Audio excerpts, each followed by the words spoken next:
በዚህ ሰዓት ደረጃ አንድ ክትፎ ቤት ማለት አርሰናል ያራዳ ልጆች ማለት ነው። ምንም ነው ምልህ ፕሪሚየር ሊግ አይደለም ሊያሳስብ የሚገባው ብያለው። ከዚህ በፊትም ያለባቸው ውድድሮች በጠቅላላ አርሰናል እጅግ በጣም አስፈሪ ነው የሚሆነው ነው።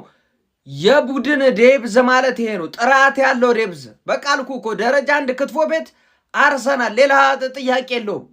በየትኛውም ደረጃ ሊያናግር የሚችል ቡድን ነው አርሰናል ማለት ነው። የፈለግከውም ቤንቹን ገባ ቋሚውን ገባ አይቀርልህም። ልታገባ እንዳታስበው። እንደውም ዛሬ ብራይተን ትንሽ ተፍተጭሮ ነበረ፣ ነገር ግን ሊሰሟቸው አልቻሉ። በየትኛው መንኩድ አስተናግዶ መውጣት የሚችል ክለብ ሆኗል አርሰናል ማለት ነው። ሚኬል አርቴታ ሳይታሰብ እጅግ በጣም አስፈሪ ክለብ ነው እየሰራ ያለው ማለት ነው። አሁን ቻምፒዮንስ ሊግም ሆነ ፕሪሚየር ሊግ የሚገጥሙ ክለቦች እያሰቡበት እንዲገቡ የሚያስገድድ ቡድን ነው ተሰርቶ ቁጭ ያለው ያራዳ ልጅ ማለት ነው። እለት ወደ እለት አስፈሪነቱን ጨምሯል። ጎል ልታገባበት አይደለም ልትሞክርበት ፍቃድ እየሰጣህ አይደለም።